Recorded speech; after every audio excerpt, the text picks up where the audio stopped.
Market conditions still sitting at mildly bullish, really showing some impressive moves here recently. We saw some decent CPI numbers yesterday, which the market liked, and we're seeing momentum continue to accelerate towards the upside. Now up in this hold range, running into or inside of a resistance box that we'll look at right here as well. We're seeing breadth still holding pretty steady right here, and sentiment now popping all the way back up right to where we were. Pretty impressive moves here in just the last few days. Buy-sell ratio still sitting at less than 1.5, so we're still seeing the overall breadth still a little bit weak, but they're certainly starting to see pockets of strength starting to happen here on the index scan. You're seeing the S&P 100 with a buy-sell ratio back up above 1. You're seeing S&P 500 back up above 1 here as well, and so there are pockets that are starting to improve here pretty aggressively. We saw S&P 500 back up to, we talked about that 537 level right here, and holding that level at least as of yesterday and the day before. We'll watch to see what kind of resistance area we run into here at that 548 range. So we're now working with these two ranges, that 537 range and that 548 range on S&P 500, and just gradually moving our way back up. I guess I shouldn't say gradually, it's happened pretty quickly right here, and really the inflation numbers are helping, and dealing with any kind of talk about recession is really what the market is kind of spooked about right here, or at least it was this past few weeks. TLT looking nice here, continuing to show strength, now back up in that momentum zone above 97. Again, remember that as bonds are moving higher, interest rates are moving lower, so we want to continue to see TLT starting to move higher.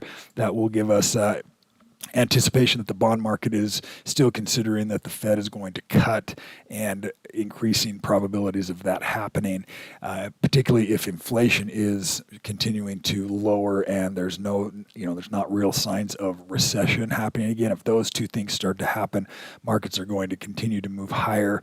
SHY also showing some strength right here. If we jump over, we also saw volatility. I mentioned this yesterday. It went straight up and it's come right back almost to where it was even just 2 weeks ago, sitting right back here. Very interesting market conditions right here. Also shows you how quickly it could reverse once we do get some negative news or anything that's looking like it could be negative. Markets are just still a little bit skittish on that, but there's still that FOMO in the market, fear of missing out, and market participants jumping right back in. If we look at sectors here, also seeing some continued improvement in sectors. We're seeing more of these sell stocks, these downtrend sectors, I should say, moving back up into the hold, and a few more back into buy. So we're seeing less red on this sector chart, and that also is additional proof of confirmation of this current rally right here. We're seeing gold sitting right up here at this upper level, this 229 level. It's wanting to get there. We'll see if we can get a breakout above that area on gold, and also USO. Moving impressively the last few days, but retracing back down now into that 78, from that $78 level back into that $76, $77 level. I skipped over silver. Let's look at that one. A little bit of a support zone here. You can see right at this range, this creates that bottoming pattern. Once you get this low and a new low, and now it's testing on a higher low, it could be holding up that 50%. Be watching to see if we can get a test of that $26 range on SLV. If we jump over and look at muscle stock groups today, we're seeing real estate.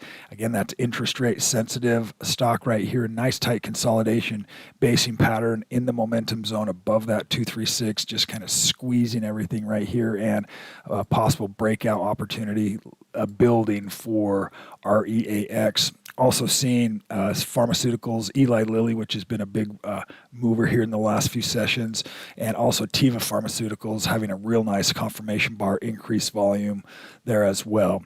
That'll do it for today's update. Everyone have a fantastic day today.